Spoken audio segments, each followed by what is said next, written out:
तो let's see 10 पिछले 10 सालों में कैसे क्वेश्चन आए केमिकल काइनेटिक्स में से। तो देखो पूरा ब्लैक कलर होगा तो इसका मतलब वेरी शॉर्ट क्वेश्चंस आए हैं, फिर शॉर्ट क्वेश्चंस, फिर शॉर्ट क्वेश्चंस जो 3 मार्क के होते हैं, फिर 5 मार्क के क्वेश्चंस हैं। तो जरा देखते हैं कैसे क्वेश्चंस आते हैं। तो अगर आप ध्यान से देखोगे एनालिसिस को, आपको वेरी शॉर्ट क्वेश्चन 1 मार्क का क्वेश्चन और 2 मार्क के क्वेश्चन यहाँ पर इस तरह से आए हुए हैं। 2 मार्क के क्वेश्चन थोड़े ज्यादा हैं, फिर 1 मार्क के 2 मार्क के क्वेश्चन काफी ज्यादा है अगर आप देखोगे तो, फिर 3 मार्क के और फिर 5 मार्क का भी आया हुआ। तो ये इस तरह से आपके बार बार हर ईयर क्वेश्चन चेंज हुए हैं। अगर आप यहां पर देखोगे तो यहां पर तो सबसे ज्यादा क्वेश्चन 3 मार्क के आए हैं। ओ माय गॉड, 3 मार्क के क्वेश्चंस, मतलब मुझे लगता है काफी 2 सवाल 3 मार्क के आ चुके होंगे। यहां पर तो इक्वल वेटेज दिया है, 1 मार्क 2 मार्क 3 मार्क को एक एक क्वेश्चन। यहां पर देखो आप लोग 1 मार्क 2 मार्क 3 मार्क के क्वेश्चन अगेन ज्यादा आए हैं, और एक बार तो पूरा स्किप ही कर दिया, 1 मार्क के क्वेश्चन ही थे फिर गायब। तो इसका मतलब क्या हुआ कि हमें equally 1 mark 2 mark specially 3 mark के क्वेश्चन पे ज्यादा एम्फेसाइज करना है। 3 मार्क के क्वेश्चन ज्यादा पूछे जाते हैं जितना यहां पर देखा गया है, देखो आप, ठीक है। तो चलो फटाफट से शुरू करते हैं, लेट्स स्टार्ट सेशन। अब सवाल यह है कि 1 मार्क और 2 मार्क के क्वेश्चन कहां से आते हैं। सबसे पहले तो 1 मार्क और 2 मार्क के क्वेश्चंस आते हैं factor affecting rate reaction. Rate of reaction को कौन कौन से फैक्टर है जो कि अफेक्ट करते हैं, उनमें से ज्यादातर आपको 1 मार्क और 2 मार्क के मिलेंगे। 1 मार्क और 2 मार्क में से ज्यादातर आपके के की यूनिट के भी सवाल आ जाते हैं, और जीरो ऑर्डर रिएक्शन के क्वेश्चंस भी नॉर्मली फॉर्मूला बेसिस पे पूछ लिए जाते हैं। अगर आप 2 मार्क के क्वेश्चन देखना चाहते हो तो इंटीग्रेटेड जो रेट लॉज होते हैं, 3 मार्क के क्वेश्चन जो इंटीग्रेटेड रेट इक्वेशंस होती हैं, स्पेशली जीरो ऑर्डर और फर्स्ट ऑर्डर की, ठीक है, उनमें से सवाल आते हैं। और 5 मार्क के क्वेश्चन में भी इंटीग्रेटेड रेट लॉ के क्वेश्चन आते हैं स्पेशली, जिनमें और डीपली पूछ ले जाता है। तो अपन इसको करेंगे आज, और किस किस तरह से सवाल आते हैं, इसमें थोड़े न्यूमेरिकल आते हैं, ठीक है। तो घबराना नहीं है, अगर आप ये देख लोगे तो आपको अंदाजा हो जाएगा कि न्यूमेरिकल किस तरह के आते हैं। देखो हमारे लिए हर एक नंबर इंपॉर्टेंट होता है, नहीं, हर एक नंबर इंपॉर्टेंट होता है। तो चलो इंपॉर्टेंट होता है तो चलो फटाफट सबसे पहले तो हम बोर्ड एग्जाम के पॉइंट ऑफ व्यू से कुछ इंपॉर्टेंट कॉन्सेप्ट देखते हैं जो आपको डायरेक्टली काम आएंगे आपके बोर्ड एग्जाम में। सबसे पहले हमको क्या देखना है, रेट ऑफ रिएक्शन। तो रेट ऑफ रिएक्शन को कैसे लिखा जाता है। सपोज करो कि आपके पास कोई केमिकल रिएक्शन है जिसमें ये रिएक्टेंट है और वो क्या बना रहा है, प्रोडक्ट बना रहा है। और अगर आपको रेट ऑफ रिएक्शन लिखनी है तो रेट का मतलब क्या होता है, आप मेरी बात समझिएगा, मैं जो बोलने की कोशिश कर रहा हूं। मान लीजिए आप गाड़ी पर जा रहे हो, ऐसे भुम भुम ऐसे करके मान लो गाड़ी पर जा रहे हो, ठीक है। अब ना सपोज करो कि आपके पापा ने कॉल किया और कॉल करके पूछा, ओए लड़के, लड़की से भी पूछ सकता है, ओए लड़की क्या स्पीड है तेरी। सो अगर आप गाड़ी पे चल रहे होगे, ठीक है, और अगर आप बोलो, क्योंकि पापा तो बोलते हैं कि धीरे चलाया करो गाड़ी, और तुम 110 120 की स्पीड पे भगा रहे हो, तो अगर तुमसे पापा पूछे तुम्हारी स्पीड क्या है जब तुम चल रहे हो, तो बोलोगे पापा 70 किलोमीटर पर आवर के हिसाब से चल रहा हूं। फिर पापा डांटेंगे नहीं धीरे चला, है ना। अब पहली कंडीशन तो ये कि तुमने जो रेट बताई, तुम्हारी स्पीड बताई, रेट का मतलब स्पीड, तो तुमने जो तुम्हारी स्पीड बताई वो पॉजिटिव बताई, 70 किलोमीटर पर आवर। अच्छा मान लो तुम ना सिग्नल पे खड़े थे, सिग्नल आ गया रेड सिग्नल, तुम रुके हो, या फिर किसी अगर सिटी में रेड सिग्नल नहीं है तो भैंस ने गोबर कर दिया जो पूरी सड़क पे फैला हुआ है।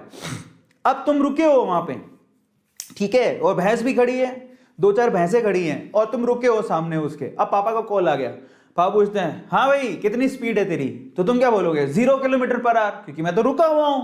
पापा बोले मैं तो चल ही नहीं पा रहा, सामने भैंस ने गोबर किया हुआ है, आई कांट गो। सो अब तुमने क्या किया, 0 किलोमीटर पर आवर स्पीड बताई।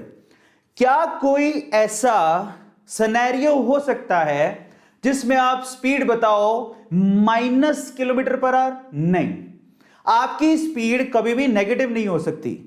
समझ में आ गया, पॉजिटिव होगी, अगर रुके तो 0 होगी, नेगेटिव तो कभी नहीं हो सकती। क्या सोच के बताओ, आपकी स्पीड कभी नेगेटिव हो सकती है क्या? नहीं हो सकती। स्पीड और rate cannot be negative, speed और rate cannot be negative. अब मेरी बात ध्यान से सुनना जो मैं बोलने की कोशिश कर रहा हूं, ठीक है। अब यहां पर क्या हुआ, हम तो केमिकल रिएक्शन में क्या देखते हैं कि भैया एक रिएक्टेंट है एक प्रोडक्ट है, तो अब सवाल है कि इसकी रेट या इसकी स्पीड को कैसे लिखा जाएगा। तो देखो ये आपको भी पता है केमिकल रिएक्शन में रिएक्टेंट जो धीरे धीरे कम होता है और प्रोडक्ट धीरे धीरे बढ़ता है। अगर आप इसका ग्राफ बनाना चाहो तो आपको पता है केमिकल रिएक्शन में क्या चीज चेंज होती है, concentration of reactant in concentration of product. तो यहां पर वैसी रेट नहीं लिखी जाती है कितने किलोमीटर पर आवर, यहां पर लिखोगे कितना कॉन्सेंट्रेशन पर टाइम, कितना कॉन्सेंट्रेशन चेंज हो रहा है टाइम के रिस्पेक्ट में, वही रेट होती है।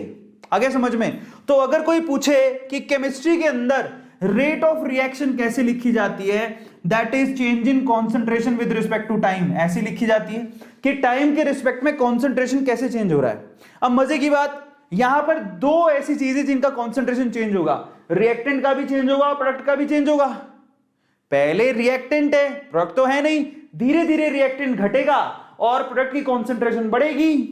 इस हिसाब से अगर ग्राफ बनाएं कॉन्सेंट्रेशन का, जरा ध्यान से समझना, कॉन्सेंट्रेशन वर्सेस टाइम ग्राफ बनाएं और मान लो रिएक्टेंट के लिए बनाएं, तो रिएक्टेंट का ग्राफ धीरे धीरे क्या होगा, मान लो कि तुमने इनिशियली टाइम t = 0 पर कितना रिएक्टेंट ले रखा था, उसकी कॉन्सेंट्रेशन इतनी थी, t = 0 पर इतनी कॉन्सेंट्रेशन थी, तो उसको बोलेंगे R0।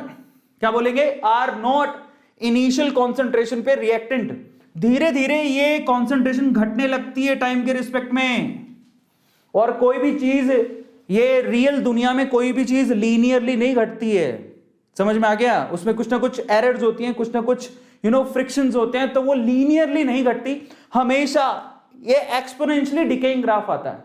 ये हो गया किसका ग्राफ बनाया मैंने, ये रिएक्टेंट का ग्राफ बनाया मैंने। रिएक्टेंट धीरे धीरे टाइम के रिस्पेक्ट में घटने लगता है जैसे जैसे केमिकल रिएक्शन प्रोसीड करती है। अब आते हैं प्रोडक्ट पर। अब आप खुद से सोचो कि जब रिएक्टेंट t = 0 पे केमिकल रिएक्शन शुरू ही नहीं है तो प्रोडक्ट बनेगा क्या? नहीं। तो t = 0 पे प्रोडक्ट कहां पर होगा? यहां पर। t = 0 पे प्रोडक्ट कहां पर होगा? यहां पर, क्योंकि प्रोडक्ट तो बनना ही शुरू नहीं हुआ। धीरे धीरे जैसे जैसे रिएक्शन आगे बढ़ेगी, रिएक्टेंट घटेगा तो प्रोडक्ट धीरे धीरे बढ़ेगा। आया समझ में? अगर रिएक्टेंट धीरे धीरे घटेगा तो प्रोडक्ट धीरे धीरे बढ़ेगा। आ गया समझ में? ये किसके लिए बनाया मैंने? प्रोडक्ट के लिए। आया समझ में? अब मजे की बात देखो, रिएक्शन में साइमल्टेनियसली एक चीज घट रही है, दूसरी चीज बढ़ रही है। ये देखो, ये धीरे धीरे घट रहा है, रिएक्टेंट धीरे धीरे घट रहा है, प्रोडक्ट धीरे धीरे बढ़ रहा है। तो इसका मतलब आप पूरी केमिकल रिएक्शन की जो रेट है वो रिएक्टेंट के केस में भी लिख सकते हो और प्रोडक्ट के केस में भी लिख सकते हो, है ना? और रेट कैसे लिखी जाती है मैंने आपको अभी बताया। रेट का मतलब होता है change in concentration with respect to time, ऐसे लिखा जाता है। तो अब मजे की बात देखना, अगर आप प्रोडक्ट के केस में लिखना चाहो रेट ऑफ रिएक्शन तो कैसे लिखोगे? दैट इज प्लस का साइन लगाओगे। प्लस का साइन वैसे लगाने की जरूरत नहीं है, वो होता क्या है, रेट हमेशा पॉजिटिव ही लिखी जाती है, पर मैंने दिखा दिया कि प्रोडक्ट के केस में होता क्या है, प्लस का साइन लगाओ। क्यों लगाओ मैं आपको थोड़ी देर में बता देता हूं। फिर क्या लिखोगे? डी प्रोडक्ट की कॉन्सेंट्रेशन में change with respect to time. इस तरह से रेट ऑफ रिएक्शन लिखा जाता है प्रोडक्ट के केस में। समझ में आ गया? प्रोडक्ट की कॉन्सेंट्रेशन टाइम के रिस्पेक्ट में कितनी चेंज हो रही है, वही रेट ऑफ रिएक्शन है। और मजे की बात, अगर आपको रिएक्टेंट के केस में लिखना है तो रिएक्टेंट के केस में रेट ऑफ रिएक्शन कैसे लिखी जाती है? आपको माइनस का साइन लगाना होता है। मजे की बात यह है कि आप माइनस का साइन क्यों लगा रहे हो? रेट तो कभी नेगेटिव होती ही नहीं है। मजे की यही बात है कि यही नेगेटिव साइन एक्चुअली रेट को पॉजिटिव बना रहा होता है। कैसे मैं आपको बताता हूं। यहां पर आगे फॉर्मूले को पूरा करते हैं। डी रिएक्टेंट की कॉन्सेंट्रेशन में चेंज डिवाइडेड बाय dt। अब आप कहोगे सर आपने थोड़ी देर पहले कहा था rate can never B negative, but आप तो यहां पर नेगेटिव का साइन लगा रहे हो। समझ में आता है? ये क्या हो गया सर, आप उल्लू बना रहे हो। तो उल्लू के पट्टों में उल्लू नहीं बना रहा हूं। कैसे बताता हूं, जरा सोचो। ये एक्चुअली नेगेटिव साइन पूरी टर्म को पॉजिटिव बना रहा है। कैसे मैं आपको बताता हूं। सपोज करो कि तुमको रेट ऑफ रिएक्शन निकालना था किसके रिस्पेक्ट में? रिएक्टेंट के रिस्पेक्ट में, ठीक है। अब मैं आपसे क्या कहता हूं, जरा समझना। अगर आपको रेट निकालनी है तो आपको दो इंस्टेंट पे रेट चाहिए, सही है? तो जरा ध्यान से समझना। मैं मान लेता हूं कि भैया इनिशियली रेट कितनी थी? इनिशियली रेट थी 100। इनिशियली की रेट कितनी थी? 100। समझ में आ गया? धीरे धीरे वो घटती गई। ये पर्टिकुलर टाइम पे रेट कितना हो गया, जरा समझना। ये टाइम t = 0 पे रेट कितना था? रेट था 100। समझ में आ गया? ये है टाइम, मान लो t = 10 मिनट। कितना है? 10 मिनट। उस टाइम पे रेट, जरा समझना, कॉन्सेंट्रेशन, बेसिकली ये तो कॉन्सेंट्रेशन है, रेट नहीं। जरा ध्यान से इसको समझना। t = 0 पे मैं मान लेता हूं इसकी वैल्यू कितनी थी? 100। कितनी थी? 100। समझ में आ गया? R0 मतलब कॉन्सेंट्रेशन की वैल्यू 100 थी। धीरे धीरे कॉन्सेंट्रेशन इस पर्टिकुलर 10 मिनट में कॉन्सेंट्रेशन घट के कितना हो गया? 50। आ गया समझ में? दोबारा समझाता हूं, आपको क्वेश्चन दिया हुआ है। मान लो t = 0 पे आपके पास कॉन्सेंट्रेशन की वैल्यू कितनी थी? 100। 10 मिनट में कितनी रह गई? 50। तो 100 से 50 पे चली गई 10 मिनट में, ये तो मालूम पड़ गया। अब आपसे कहता है इसके हिसाब से रेट निकालो।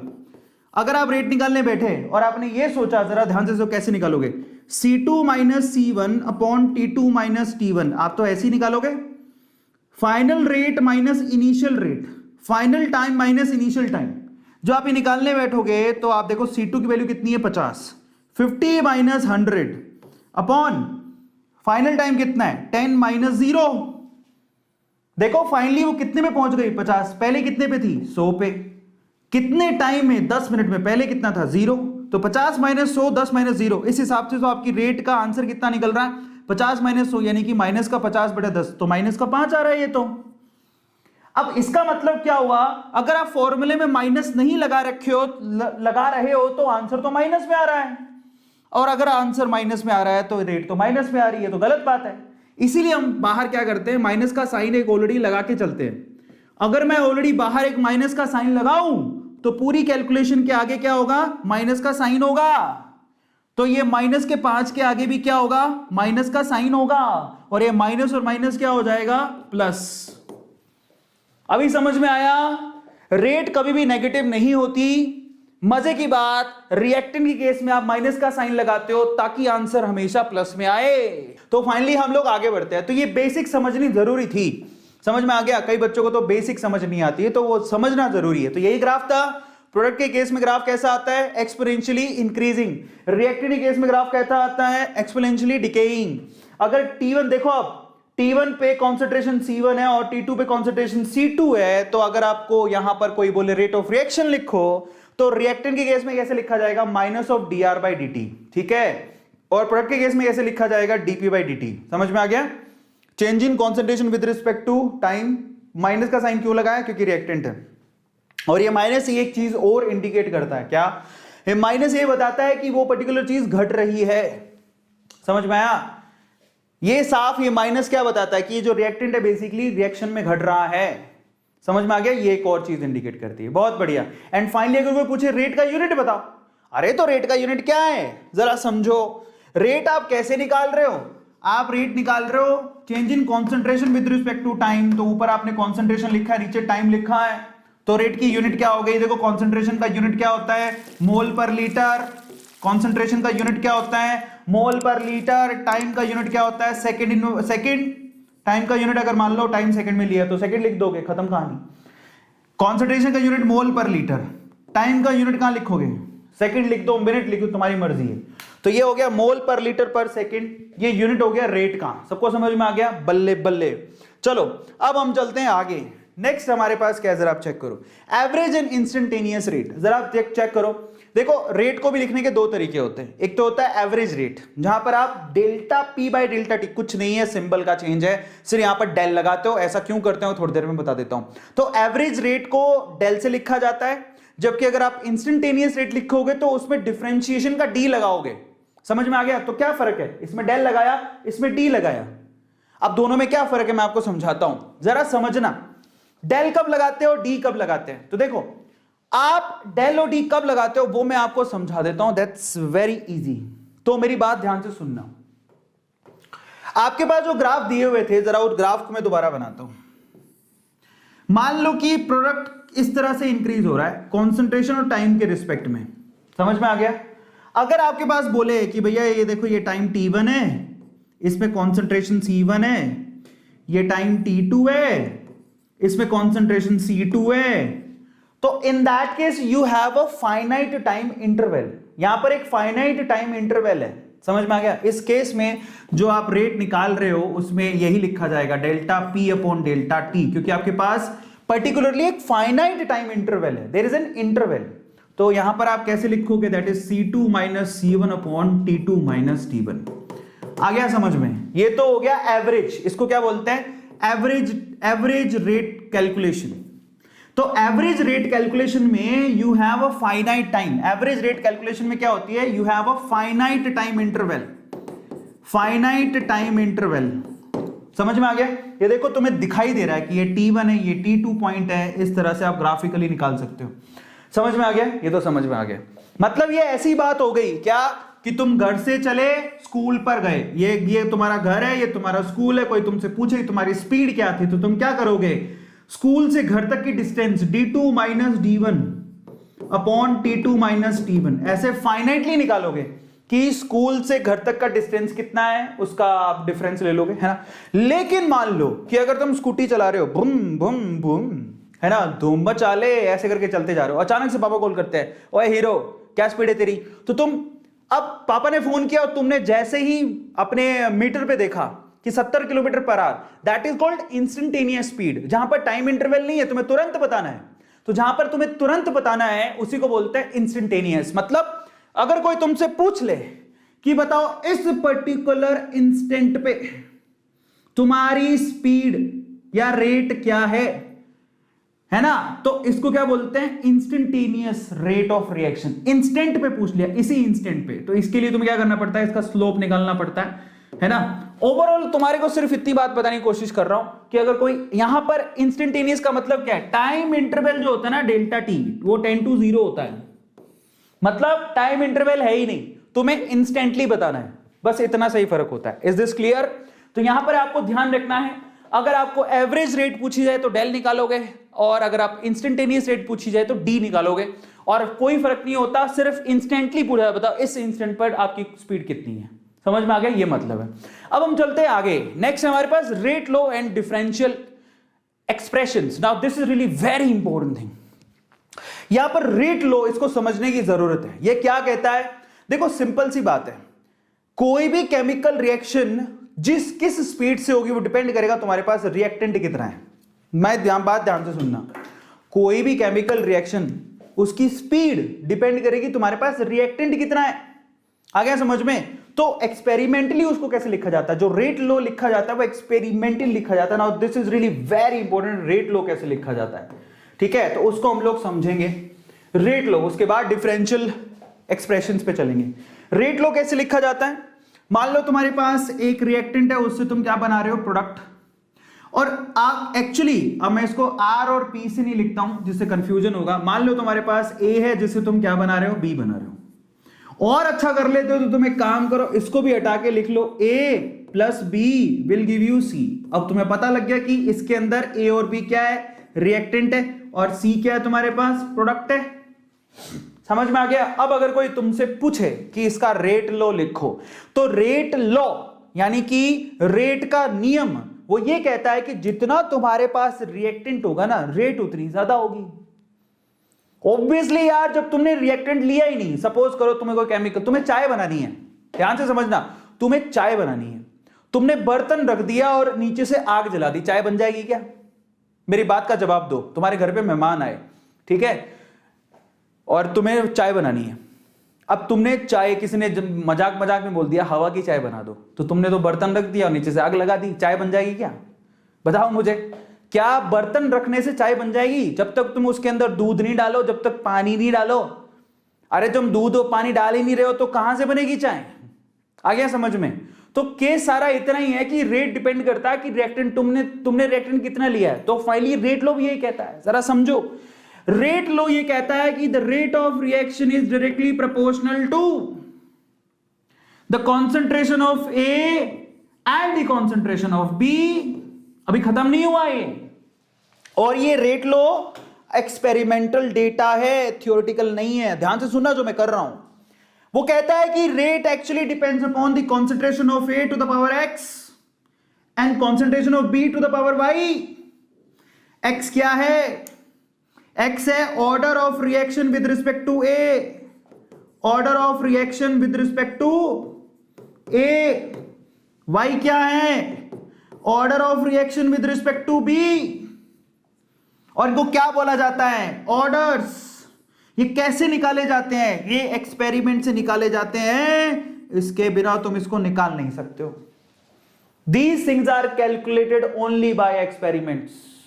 समझ में आ गया? यहां पर ये जो x और तुमने जो y लिखा है, बेटा ये जो x लिखा है और ये जो y लिखा है, ये एक्सपेरिमेंट के बिना तुम कैलकुलेट कर ही नहीं सकते हो। बिना एक्सपेरिमेंट कैलकुलेशन नहीं होती। समझ में आ गया? अब इसी के लिए, जिसको ऑर्डर ऑफ रिएक्शन बोलते हैं, इसी के लिए तुम्हें अलग अलग डेटा दिया होता है, एक्सपेरिमेंटल डेटा, जिसे तुम्हें निकालना होता है। सिंपल सी बात है। समझ में आ गया? अब यहां से तुम्हारा खेल शुरू होता है। ओवरऑल x हो गया order of reaction with respect to a, y हो गया order of reaction with respect to b। x और y की वैल्यू एक्सपेरिमेंटली निकाली जाती है और रेट को अगर ढंग से लिखें तो rate r is equal to, rate law कैसे लगता है देखो, अब आप प्रोपोर्शनलिटी का साइन हटाओगे तो तुम क्या लगाओगे, कांस्टेंट लगाओगे। Rate r is equal to k a to the power x and b to the power y। इसी को क्या बोलते हैं, इसी को बोलते हैं रेट लॉ। क्या कहलाता है ये, रेट लॉ। k क्या है यहां पर, k है रेट कांस्टेंट। क्या है यहां पर, रेट कांस्टेंट।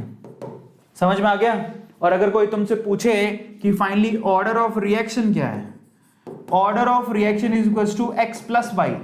जो भी एक्सपेरिमेंट रेट लॉ के अंदर रिएक्टेंट के ऊपर जो भी पावर दे रखी है, ध्यान से सुनना, रेट लॉ के अंदर, रेट लॉ के अंदर रिएक्टेंट की कॉन्सेंट्रेशन पे जो भी पावर दे रखी है उसको जोड़ दो। मतलब अगर आप x और y को जोड़ दो तो वो ऑर्डर ऑफ रिएक्शन होगा। पूरी रिएक्शन का ऑर्डर कितना है, that is x plus Y. समझ में आ गया।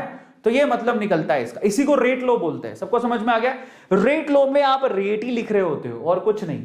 और k क्या है, रेट कांस्टेंट। अब कोई पूछे k की यूनिट क्या है, तो k की यूनिट को कैसे लिखा जाएगा, k is equals to rate of reaction divided by, देखो रेट वो दोनों नीचे लेके चले जाओ, a to the power x and b to the power y। चलो इसकी यूनिट लिखते हैं। अब आप बताओ रेट की यूनिट क्या थी, थोड़ी देर पहले देख के आए थे, मोल पर लीटर पर सेकंड था ना, मोल पर लीटर पर सेकंड। ये किसकी यूनिट थी, रेट की। नीचे क्या है, कॉन्सेंट्रेशन, कॉन्सेंट्रेशन। तो इसको कैसे लिखोगे, ये कॉन्सेंट्रेशन की यूनिट मोल पर लीटर, उसकी concentration unit mole per litre, x plus Y, ऐसे लिख सकता हूं। तो यहां पर मैं क्या लिखूंगा, mole per litre to the power x plus Y. x plus Y को मैं n लिख देता हूं। ये जोड़ोगे ना, इसकी यूनिट क्या होगी, मोल पर लीटर, इसकी यूनिट क्या होगी, मोल पर लीटर। उस पे पावर क्या आएगा, x, इस पे क्या आएगा, y। दोनों को जोड़ सकता हूं, तो डायरेक्टली लिख देता हूं mole per litre to the power x plus Y. तो x प्लस वाई को मैंने n लिख दिया। जरा समझो, x प्लस वाई को मैंने क्या लिख दिया, n। और n क्या है, order of reaction, order of reaction. आया समझ में। तो k की यूनिट क्या हो गई, ये देखो, ये मोल पर लीटर दे रखा और यहां पर भी mole per litre to the power n दे रखा है। तो k की यूनिट क्या हो गई, मैं यहां पर लिखता हूं। तो फाइनली k का यूनिट क्या बन के आ गया, mole per litre to the power 1 minus n। 1 minus n लिखूंगा क्योंकि ये क्या है, ये मोल per litre to the power 1 है। ये नीचे है, ये ऊपर चली जाएगी तो माइनस n हो जाएगा। आ गया समझ में। अगर इसको तुम हटाओ तो ये ऊपर जाके माइनस n हो जाएगा और साथ में टाइम इनवर्स आएगा, यानी सेकंड इनवर्स, सेकंड इनवर्स। तो अगर कोई पूछे तुमसे कि k की यूनिट क्या है, k की यूनिट है mole per litre to the power 1 minus n into second inverse. तो फाइनली ये सारी चीजें अभी थोड़ी देर पहले हमको पढ़नी थी, ये मैंने आपको पढ़ा दी। तो फाइनली ये काम की चीज क्या है, काम की चीज ये है कि रेट लॉ को लिखा जाता है rate is equal to k a to the power n। आप सीधे भी लिख सकते हो। मान लो a ही एक रिएक्टेंट है, मान लो a से b तुम बना रहे हो, तो इसके लिए रेट कैसे लिखोगे, R is equal to k a to the power n। n क्या है, ऑर्डर ऑफ रिएक्शन। k क्या है, रेट कांस्टेंट। k की यूनिट क्या होती है, k की यूनिट होती है mole per litre to the power 1 minus n और सेकंड इनवर्स या फिर टाइम इनवर्स। समझ में आ गया। -1 है, ये ध्यान रखना, ठीक है। किसी को समझ ना आए तो इधर ये लो -1। क्लियर है सब लोगों को, क्लियर हो गया। k क्या है यहां पर, रेट कांस्टेंट। ये किस किस को समझ में आ गया, रेट कांस्टेंट। अब आप मेरी बात ध्यान से सुनना, इसी रिएक्शन के लिए तुम थोड़ी देर पहले रेट की इक्वेशन लिख के आए थे। क्या लिखे थे, minus of dA by dt। लिखे थे कि नहीं लिखे थे, लिखे थे कि नहीं लिखे थे, बताओ। इसी इक्वेशन के लिए अगर मैं बोलूं रेट लिख के बताओ, क्या लिखोगे, minus of dA by dt लिखोगे, क्योंकि A क्या है, रिएक्टेंट है। अब ये भी रेट है, ये भी रेट है, तो दोनों को बराबर लिख दूं।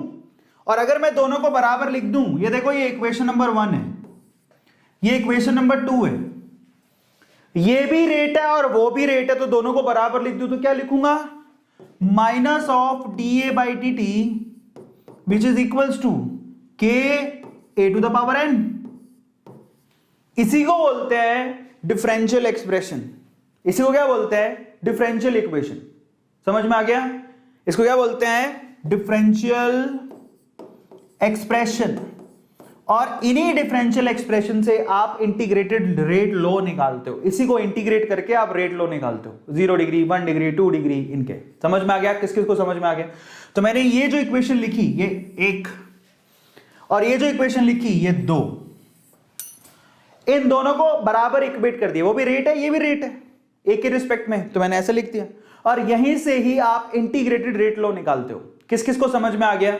जिसको समझ में आ गया ऐसे करो चैट सेक्शन में, तुणुक तुणुक धुन तुणुक तुणुक धुन तुणुक तुणुक धुन ता दा दा करके बताओ। सर नाम ले लो, अंशु शर्मा, क्या हो गया बेटा? मनीषा, आ गया समझ में? तुणुक तुणुक धुन तुणुक तुणुक धुन तुणुक तुणुक धुन ता दा दा। क्लियर है सब लोगों को? बहुत बढ़िया। किस किस को आ गया? बहुत बढ़िया। आज ये कौन है? अच्छी फोटो लगा रखी है। अच्छा, आजकल मेरे कहने पर, मतलब मेरे तो क्या कहने पर, तुम लोग अच्छे दिखते हो, बड़े अच्छे अच्छे लोगों ने फोटो लगा रखी है। That's really good. पता है, इससे कॉन्फिडेंस पैदा होता है। सच बता रहा हूँ, कई लोगों को ना कॉन्फिडेंस की बड़ी कमी होती है। वैसे सोचते हैं कि एक सेल्फ स्टीम की कमी होती है। वो सोचते हैं कि यार पता नहीं अपन कैसा दिखते हैं, लोग अपने बारे में क्या सोचते हैं। तुम बिंदास फोटो लगाओ, समझ में आ गया? और चैट में बैठ जाओ और इंतजार करो कि मेरी नजर कब तुम्हारी फोटो पे पड़ जाए और कब तुम हीरो बन जाओ। डरने का नहीं जिंदगी में। तुम प्राउड फील होगा कि अरविंद अरोड़ा मुझे जानता है। समझ में आ गया? देखो मेरी फोटो लगाई और 4 लोगों ने दांत निकाले, मेरा खून बढ़ गया, अरविंद सर मुझे जानते हैं। समझ में आ गया? से ये बात है।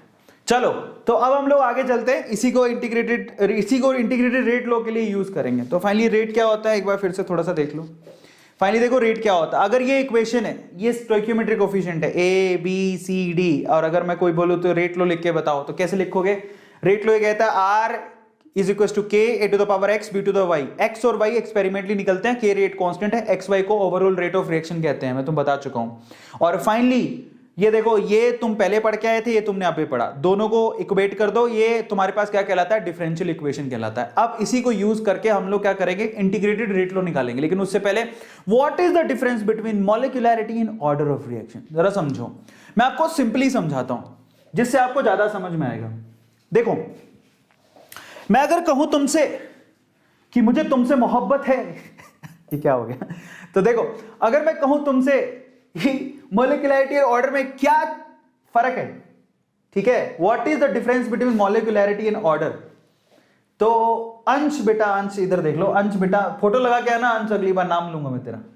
तो what is the difference between molecularity and order, I tell you.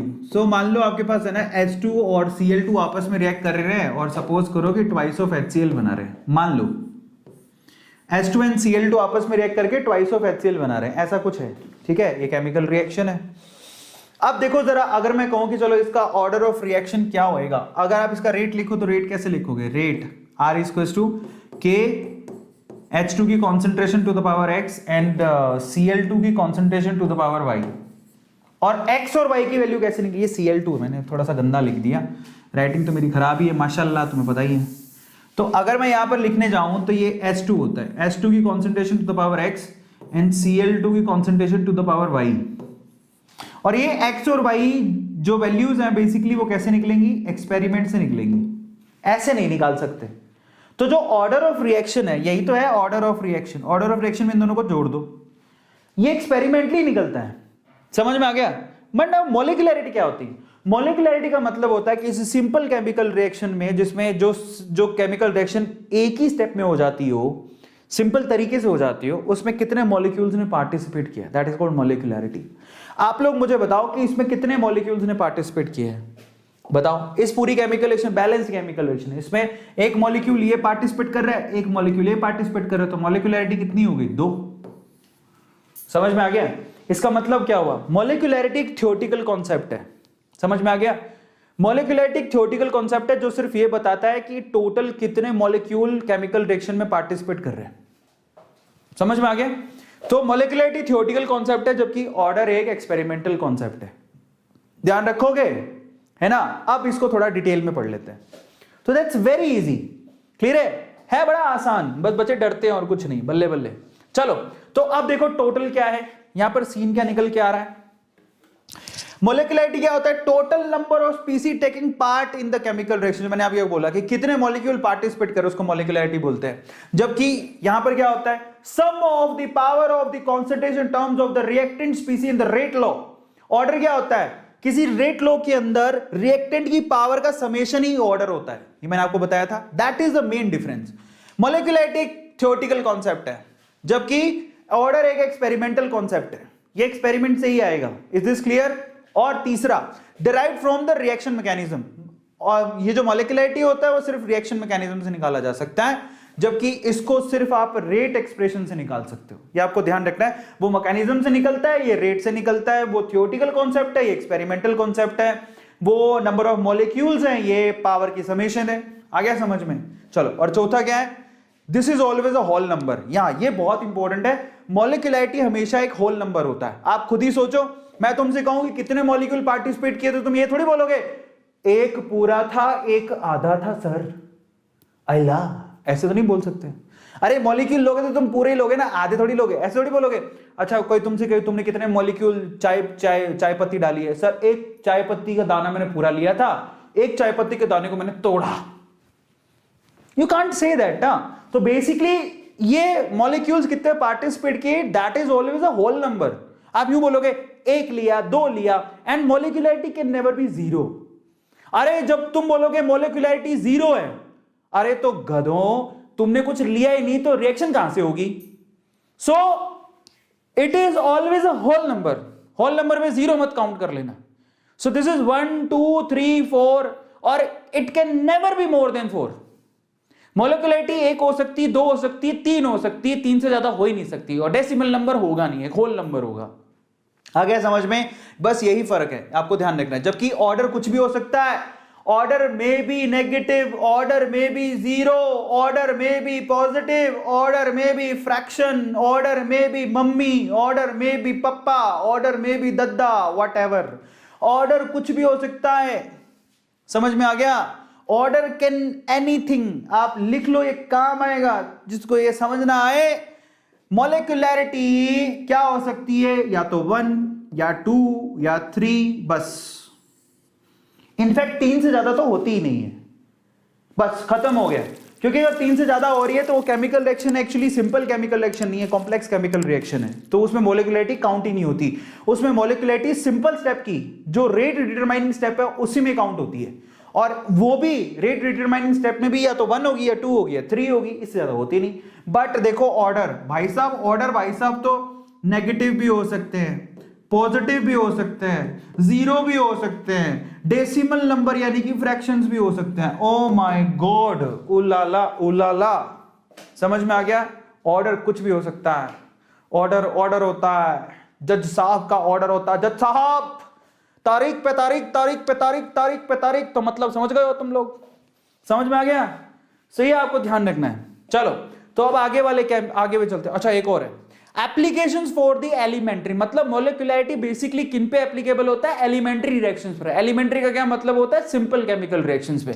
जबकि ये आप किसी पे भी लगा सकते हो, ये एलिमेंट्री या कॉम्प्लेक्स किसी पे लगा सकते हो। एलिमेंट्री का मतलब होता है जो एक स्टेप में खत्म हो जाए, कॉम्प्लेक्स का मतलब होता है जो कि एक स्टेप नहीं, 2 स्टेप लेगी, 3 स्टेप लेगी, वो मतलब है। चलिए, अब हम रेट लॉ देखते हैं। अब मैं आपको ना ड्राइव नहीं कराऊंगा, मैं पहले ही बता चुका हूं कि ड्राइव हम ऑलरेडी बहुत लेक्चर्स ले चुके हैं, एक ही शॉट में खत्म करना है। अब हम रेट लॉ पढ़ेंगे सबसे पहले जीरो ऑर्डर रिएक्शन के लिए। किसके लिए पढ़ोगे? Zero order reaction. ऑर्डर में भी zero, what do you mean by order में भी जीरो? एन की वैल्यू जिसके लिए zero, what do you mean by that? आप कोई भी रेट लो, मान लो कि तुम बोलो कि ए से बी बनाया, और मैंने बोला तुम इसका रेट लिखो, क्या लिखोगे? के ए टू द पावर एक्स, ये लिखोगे रेट लो, सही है? अब ये कहता है एक्सपेरिमेंटली आप ऐसी केमिकल रिएक्शन पकड़ो जिसका ऑर्डर जीरो, मतलब एक्स की वैल्यू जीरो। समझ में आ गया? अगर एक्स की वैल्यू मैं जीरो रख दूं तो किसी की भी पावर जीरो लगाओगे, मैं तुम्हारी पावर जीरो लगा दूं तो तुम 1 बन जाओगे। मजे की बात देखो, तुम कहते हो अगर मान लो किसी से बदला लेना हो तुम्हें नहीं, किसी से बदला लेना हो और उसकी धनराशि इतनी है, वो बिलियनियर और मिलियनियर है, जीरो ऐसे लगा रखे हैं, कोई पूछेगी भी तुम्हारी वर्थ कितनी है? हमारे पास बैंक में इतना बैलेंस है। ओह माय गॉड, है ना? और तुम वैसे तो बदला ले नहीं सकते, और तुम ठहरे मैथमेटिशियन, तुम्हें बदला लेना है। बोले तेरी वर्थ इतनी है, अब बता तेरी वर्थ कितनी है? किसी की भी पावर 0 1 होती है, जानते हो क्या? तो फाइनली उसकी वर्थ अब कितनी है? ₹1 इसको बोलते हैं इलॉजिकल जोक्स। चलो, इज दिस क्लियर? सपोज करो किसी से बदला लेना है, तो पैसा कितना वाला, ऐसा इतना पैसा है, आज मैं तेरे से कॉपी पे बदला लूंगा, मैथ के तरीके में बदला लूंगा, उसकी पावर 0 कर देना तुम। 1। तो किसी की भी पावर 0 कितनी होती है? 1। समझ में आ गया? सो यहां पर a टू द पावर 0 कितनी होगी? 1। तो what you mean by that? Finally जो रेट है वो बेसिकली क्या है? सिर्फ रेट कांस्टेंट के बराबर है, मतलब उसकी रेट चेंज ही नहीं हो रही टाइम के रिस्पेक्ट में, वो कांस्टेंट है। समझ में आ गया? तो फाइनली रेट जो है रेट कांस्टेंट के बराबर तब होती है जब 0 ऑर्डर रिएक्शन होती है, x की वैल्यू 0 होगी। समझ में आ गया? इसका मतलब रेट कांस्टेंट है, एंटायरली टाइम पे डिपेंड नहीं कर रही, वो कांस्टेंट ही है। Is this clear? सबको समझ में आ गया? हाँ। तो अब हम चलते आगे। 0 ऑर्डर रिएक्शन के लिए हम लोग थोड़े से फॉर्मूले आपको ध्यान रखने हैं। 0 ऑर्डर रिएक्शन के लिए अगर आप ध्यान से समझना, आप सीधे सीधे समझा रहा हूं, अगर आप रेट लिखोगे तो उसका मतलब क्या होगा? R equals to K a to the power 0। That's why this is 0 order reaction, because the power is 0। समझ में आ गया? और अगर इसके लिए इंटीग्रेटेड रेट लो लिखना हो तो कैसे लिखोगे? Now this is really very important. Integrated rate law लिखा जाता है AT equals to A0 minus KT। ये है बहुत आसान, ये निकालना इतना आसान है, बट मैं तुम्हें क्योंकि वन शॉट में करवाना है तो सीधे सीधे मैं याद करा रहा हूं। इसके बड़े लेक्चर्स ऑलरेडी मैं अपलोड कर चुका हूं। अब इसको याद करने का तरीका क्या है? AT क्या होता है? That is the concentration of reactant at any time which is equals to the concentration of reactant at time is equals to 0, यानी initial concentration, minus K into T. K क्या है? रेट कांस्टेंट, T क्या है? Time. And that's very easy. ये पता है क्या है? Y इक्वल्स टू mx, जरा ध्यान से देखो, y equals to mx plus c। अब ये तुम्हें तो दिख नहीं रहा होगा, तो मैं तुम्हें समझाता हूं। मान लो कि अगर मान लो इसी से वो ग्राफ बना है बेसिकली, तो मैं आपको समझाता हूं। AT क्या है? Concentration eight any time. A0 क्या है? Initial concentration. K क्या है? Rate constant. और T क्या है? टाइम। ठीक है, इसका कंपैरिजन करना। ये y है, ये c है, माइनस ये m है और ये x है। अब देखो y की जगह क्या लिखोगे? y एक्सिस पर AT, देखो तुमने लिखा है, ये रहा AT। ठीक है, x एक्सिस पे क्या लिखोगे? ये रहा x एक्सिस टाइम, तो इधर तुमने क्या लिखा? टाइम। आ गया समझ में? और c मतलब y एक्सिस से कहां से कट के चल रहा है वो, ये रहा। दिख रहा है सब लोगों को? c की वैल्यू कितनी है? A0। तो देखो ये रही A0। ये तुमको जिसको मैथ आती है वो उसको बड़े आसानी समझ में आ रहा होगा, मतलब y एक्सिस पे कहां काटता है। और इसका स्लोप कितना है? m की वैल्यू k है, इसका स्लोप देख लो। और k भी नहीं है, वो माइनस का k है। जरा देखो m, ये क्या है? y equals to mx minus c। तो यहां पर अगर कंपैरिजन करोगे, mx प्लस c होता है ना, आप फॉर्मूले में तो ऐसा होता है mx प्लस c। तो m की वैल्यू कितनी है? कंपेयर करो, माइनस का k। समझ में आ गया? mx प्लस सी लिखते हो ना, y equals to mx plus c एक ऐसी लाइन होती है जो कि y एक्सिस पर कहीं काट रही होती है, और अगर स्लोप उसका नेगेटिव है, देखो स्लोप की वैल्यू माइनस का k है, तो उसका मतलब वो नीचे की तरफ जा रही है। आ गया समझ में? इसको याद करने का तरीका बहुत आसान है। किसी भी टाइम पे अगर आप लोगों को कॉन्सेंट्रेशन निकालनी है तो इनिशियल कॉन्सेंट्रेशन में से, क्योंकि रिएक्टेंट की कॉन्सेंट्रेशन घटेगी, तो इनिशियल कॉन्सेंट्रेशन में से KT माइनस कर दो, बात खत्म। और यहां पर एक और कॉन्सेप्ट होता है हाफ लाइफ का। हाफ लाइफ का कॉन्सेप्ट क्या होता है? हाफ लाइफ वो टाइम पीरियड है जहां पर कॉन्सेंट्रेशन की वैल्यू इनिशियल कॉन्सेंट्रेशन की आधी रह जाएगी, A0/2 ही रह जाएगी। मतलब शुरू में मान लो तुमने कॉन्सेंट्रेशन लिया 100, अब रह गया वो 50, तो आधा हो गया बस। तो उसमें कितना टाइम लगा उसी को हाफ लाइफ बोलते हैं। समझ में आ गया? तो इसको कैसे लिखा जाता है 0 ऑर्डर रिएक्शन में? That is A0/2k। ये भी निकाल सकते हो, बड़ी बात नहीं है। तो half life in the case of 0 order reaction is A0/2k। अब ये सारे फॉर्मूले तुम्हें याद होने चाहिए। अब अगर मान लो किसी को याद नहीं हुए, है ना, तो जिसने पढ़ नहीं रखे उसको थोड़ी दिक्कत आएगी। अब मैं आपको ये सारी चीजें जो सामने लिखी है, रेट कांस्टेंट की, यहां पर अगर कोई पूछे रेट कांस्टेंट K की यूनिट क्या होगी, तो देखो वो भी निकालनी बड़ी आसान है। मैंने तुम्हें K का यूनिट याद करवाया था। K का यूनिट क्या होता है? That is mole per litre to the power 1 minus n, and यहां पर होता है टाइम इनवर्स या फिर सेकंड इनवर्स। याद है? अब n की वैल्यू कितनी है? 0, क्योंकि 0 ऑर्डर रिएक्शन है, तो n की वैल्यू 0 रख दो, तो K की यूनिट कितनी आ जाएगी? मोल per litre n minus 0, sorry 1 minus 0 यानी 1, और साथ में क्या आ रहा है? टाइम इनवर्स यानी कि सेकंड इनवर्स। तो ये यही यूनिट आ रही है, ये देखो दिखाई दे रही है सब लोगों को। अब मान लो किसी को याद नहीं हुआ, तो देखो इसको याद करने का सिंपल तरीका है, मैं आपको समझाता हूं। 0 ऑर्डर रिएक्शन के लिए अगर किसी को याद करना है तो सिंपल तरीका है, अब एक बार जब तुमने देख लिया तो दूसरी बार मेरे साथ याद करो लिख लिख के, है ना। हम ह्यूमन बीइंग है, वी आर इंसान, वी आर इंसान का बच्चा, यस वी आर नॉट नहीं समझ गए? सो वी आर इंसान का बच्चा, we need to write down each and everything. तो कैसे याद करोगे? देखो, अगर कोई पूछे कि जीरो ऑर्डर रिएक्शन क्या होती है तो तुम बोलोगे आर इक्वल्स टू के, ए की पावर कितनी होगी? 0। फाइनली आर इक्वल्स टू के ऐसे लिखा जाएगा फॉर जीरो ऑर्डर रिएक्शन। पहली चीज तो इसके लिए इंटीग्रेटेड रेट लो क्या होगा? AT is equals to A not minus KT। बहुत इजी है। मैं क्या कर रहा हूं, इनिशियली तुमने मान लो 100 लिया था, 100 में से घटाओ KT, समझ में आ गया? वो किसी भी टाइम पे आपको क्या दे देगा? कॉन्सेंट्रेशन। क्लियर है? इसके लिए पूछे कोई हाफ लाइफ बता दो तो कैसे लिखोगे? इनिशियल कॉन्सेंट्रेशन को 2 के से डिवाइड करना है। अभी हमें कैसे याद होगा? हाफ लाइफ है, नीचे 2 लगा रहे हो इसीलिए, पर वो फंडे सिर्फ इसी में लगाना जो बोल रहा हूं। और K क्या है? Rate constant. क्लियर है? अब बोलू K की यूनिट क्या होगी? K की यूनिट जनरली क्या होती है? Mole per litre to the power 1 minus n और साथ में टाइम इनवर्स। तो n की वैल्यू 0 रख दो तो K की यूनिट क्या होगी? मोल पर लीटर टाइम इनवर्स। मोल पर लीटर टाइम इनवर्स। ये लो। अब किस किस को याद हो गए? 4 फॉर्मूले याद करने में जिसकी जान निकल गई है भाई, तुम राम भरोसे हो। अभी तुम अमेजोन पे जाओ, चड्डी ऑर्डर करो। आजकल तो टर्म्स वाले भी चड्डी दे रहे हैं, मेरे नाम की चड्डी मिल रही है। चलो बताओ यहां पर किस किस को समझ में आ गया? जल्दी से बताओ, जल्दी से बताओ किस किस को समझ में आ गया? 4-5 फॉर्मूले कौन कौन याद कर लेगा? बोले नहीं सर हम याद कर लेंगे, बड़ी बात नहीं है सर। क्या बड़ी बात है sir? What is this sir? क्या बड़ी बात है सर? जीरो ऑर्डर रिएक्शन 4 फॉर्मूले हैं sir, what is this sir? याद हो गया? किस किस को याद हो गया? Just write down chat section.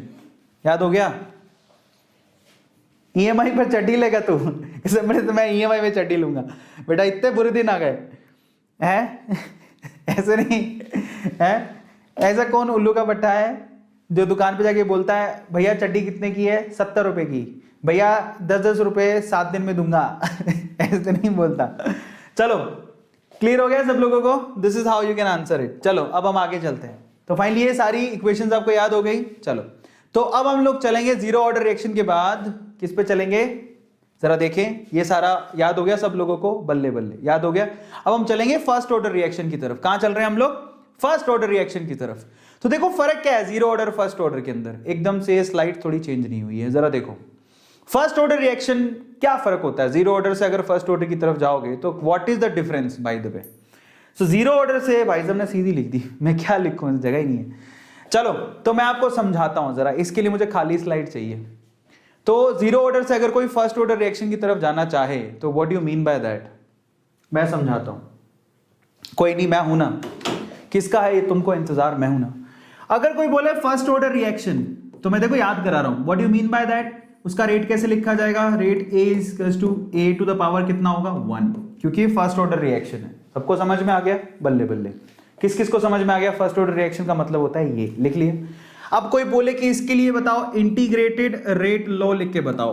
IRL इसको बोलते हैं इंटीग्रेटेड रेट लॉ। कैसे लिखोगे? And that's very simple. इसको लिखा जाएगा, देखो तुमने जीरो ऑर्डर के लिए क्या लिखा था? AT equals to A not minus KT लिखा था कि नहीं लिखा था? तो तुम्हें क्या करना है? देखो शॉर्ट तरीका बताता हूं। इस केस में सिर्फ तुम इतना करना, लोग लगा देना, नेचुरल लोग। Natural log of AT is equals to natural log of A not minus KT। खत्म कहानी। इतना कर लोगे? Natural log. अब किसको नहीं पता कि लॉग बेस E को नेचुरल लॉग कहा जाता है? वो किसके बराबर होता है? 2.303 लॉग बेस 10 के बराबर होता है। इतना सा याद कर लेना। मतलब इस सारी इक्वेशन को तुम लॉग बेस 10 में भी बदल सकते हो। तुम बायो के हो, लेकिन ये मत सोचना कि हम कैसे करेंगे। सारे बायो के बच्चे स्मार्ट होते हैं, ठीक है? They are well aware smart. समझ में आ गया? तो सिंपल है। और फाइनली अगर कोई तुमसे पूछे कि इसकी हाफ लाइफ कितनी है तो होता है 0.693/K।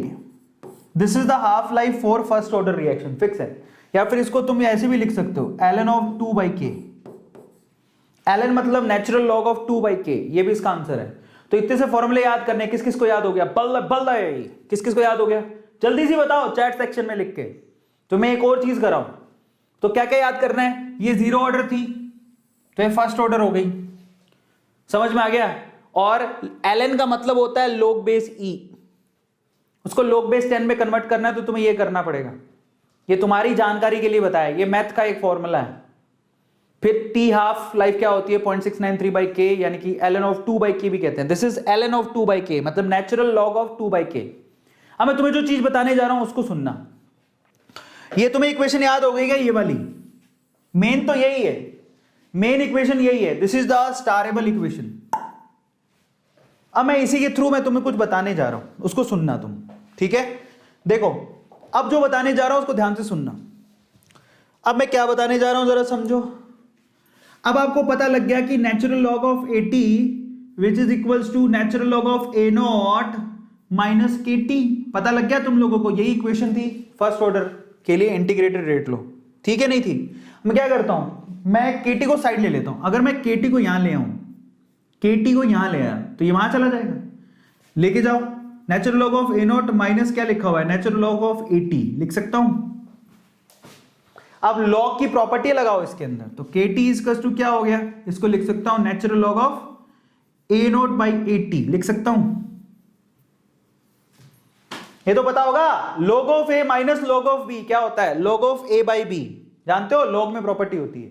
अब नेचुरल लॉग को आप log बेस 10 में बदल लो, तो के टी इजकल्स टू क्या हो गया 2.303 log बेस 10। नेचुरल लॉग से हम लोग नॉर्मल लॉग पे आ गए। नॉर्मल लॉग की वैल्यूज आपको दी होती है ए नॉट बाई 80। ये फॉर्मूला है जो आपको ध्यान रखना है। Now this is really very important. Finally जो सबसे ज्यादा काम की चीज है वो ये है कि अगर आप यहां से के की वैल्यू निकालो तो वो कितनी आएगी 2.303 by T log of a not by 80। यही है फॉर्मूला जो तुम्हें याद करना है। इसी पे सारे न्यूमेरिकल आते हैं। यही है तुम्हारा फॉर्मूला जो तुम्हें याद करना है और इसी पे सारे न्यूमेरिकल आते हैं। मैंने आपको सारा करके दिखा दिया, कुछ नहीं किया मैंने। यहां से के की वैल्यू निकाल ली तो टी नीचे लेकर चला गया और कुछ नहीं किया। समझ में आ गया? और जो नॉर्मली लॉग लिखा है वो लॉग बेस 10 ही होता है। तुम्हारी जानकारी के लिए बताता हूं, अगर 10 नहीं लिखा है तो वो नॉर्मल लॉग ही है। समझ में आ गया? और अगर नॉर्मल लॉग ना होता तो फिर यहां ई लिखा हुआ होता, तो डोंट वरी अबाउट दैट। और वैसे भी ये 2.303 जो लिखा है बेसिकली ये सेल्फ इंडिकेशन है कि भैया ये लॉग बेस 10 है, लॉग बेस ई नहीं है। और ये आपकी कैलकुलेशन को आसान बनाता है। समझ में आ गया? तो ये किस किस को समझ में आ गया? Just write down chat section. बेटा आकाश तू आज कह रहा है चश्मा हटाओ, कल कहेगा तुम जैकेट हटाओ, परसों कहेगा टी शर्ट हटा दो, फिर कहेगा निक्कर हटा दो, तो मैं कैसे आऊंगा भैया? नेचुरली अपने शरीर के साथ ही आ जाऊं, है ना? तेरी ऑर्डर मानता फिरूं, शाड़ा कहीं का। बताओ जल्दी से बताओ किस किस को समझ में आ गया? ये अब याद कर रहे हैं तुम लोगों को। क्लियर है सब लोगों को? याद कर लोगे अब तुम लोग? ये सारा याद कर लेना, ठीक है? अब बस इसी की बिहाफ पे सारी चीजें हैं, वही तुम्हें याद करनी है। अब देखो आगे, तो फाइनली जीरो ऑर्डर के बाद कहां जा रहे हैं? फर्स्ट ऑर्डर रिएक्शन की तरफ जा रहे हैं। चलो सबसे पहले फर्स्ट ऑर्डर रिएक्शन कैसे लिखा जाता है? फर्स्ट ऑर्डर को 1 इंटीग्रेटेड रेट लो क्या होता है? देखो ln of 80 minus k T plus ln of a not, मतलब ln of a not minus k T. अगर इसका ग्राफ बनाओगे तो ये लिखो y इक्वल्स टू क्या है? y equals to mx plus c। तो ये c है, ये y है, ये x है और ये m है। तो ग्राफ कैसा बनेगा? ये रहा। समझ में आ गया? सिर्फ एक लाइन बनेगी जो कि जिसका स्लोप क्या होगा? नेगेटिव। दोनों में फर्क क्या है? यहां पर ln ऑफ 80 लिखा जाएगा बजाय 80 के, यहां पर ln ऑफ ए नोट लिखा जाएगा बजाय ए नोट के। यही होता है फर्स्ट ऑर्डर रिएक्शन। सबको समझ में आ गया? टी हाफ का वैल्यू कितना होता है? 0.693 बाई के। अब एक और सवाल इससे पूछा जाता है, कहता है आप के की यूनिट बताओ। What is the unit of के? के का यूनिट क्या होगा? तो के का यूनिट वैसे होता क्या है? That is mole per litre to the power 1 minus n time inverse. यही होता है ना? अब तुम क्या करोगे? n की वैल्यू 1 रख दो, 1 माइनस 1 0, किसी की भी पावर 0 1 होती है, तो k की यूनिट क्या निकल के आएगी? Time inverse. या फिर k की यूनिट देखो सीधी पहचानी, अगर k की यूनिट दे रखा है सेकंड इनवर्स, या फिर मिनट इनवर्स, या फिर आर इनवर्स, या फिर डे इनवर्स, वो इटसेल्फ इंडिकेट करेगा कि वो फर्स्ट ऑर्डर रिएक्शन है। जब k की यूनिट दे रखी हो second inverse, minute inverse, are inverse, day inverse, year inverse, तो इसका मतलब क्या होगा? वो फर्स्ट ऑर्डर रिएक्शन है। याद रखोगे? बस तो ये ध्यान रखना। चलो अब हम लोग आगे चलते हैं। फाइनली इसका यूनिट होता है सेकंड इनवर्स, मतलब जरूरी नहीं है सेकंड, वो मिनट में दे रखा हो तो मिनट इनवर्स, कुछ भी टाइम के रिस्पेक्ट में, और कुछ नहीं होता। चलो अब अपन आते हैं बेसिकली सेकंड ऑर्डर रिएक्शन की तरफ। तो सेकंड ऑर्डर का भी याद कर लो, ज्यादा नहीं कराऊंगा, बस लास्ट है। ऐसे ही करके अगर सेकंड ऑर्डर रिएक्शन को देखोगे तो उसका रेट होता है r⁴ ये स्क्वायर लिखा मतलब सेकंड ऑर्डर रिएक्शन है, याद रखोगे। हाफ लाइफ इसकी ध्यान रखना कैसे निकालते हो, that is T½ is equals to 1/A0 n-1, ये T½ वैल्यू होती है। क्लियर है, ये आपको ध्यान रखना। ये हाफ लाइफ है बेसिकली, आप इसमें किसी भी ऑर्डर की हाफ लाइफ निकाल सकते हो, मतलब ये फॉर्मूला उस वे से दिया हुआ है, ध्यान रखोगे। This is not second order, this is for any kind of order. और बेसिकली प्रोपोर्शनैलिटी लिखा होना चाहिए। मैं आपकी जानकारी के लिए आपको बता देता हूं कि इसके अलावा अगर आप T½ की वैल्यू किसी भी ऑर्डर के लिए निकालना चाहो तो वो A0 कितनी होती है, प्रोपोर्शनैलिटी होती है A0 n-1। तो आपको ध्यान रखना है, this is not only for second half, this is for any, मतलब आप n की वैल्यू आप 2 रख दो तो 2 - 1 कितना होगा, 1। यानी कि सेकेंड ऑर्डर रिएक्शन के लिए जब आप T½ निकालोगे, ठीक है, वो प्रोपोर्शनल होगा 1/A0 के। बस ये कहने की कोशिश कर रहा हूं मैं, ये सबके लिए है। क्लियर हो गया। और अब हम चलेंगे टॉप 10 क्वेश्चंस की तरफ। तैयार हो? कितने बच्चे तैयार है? 10 सवाल फटाफट से करेंगे। तैयार हो क्या तुम लोग?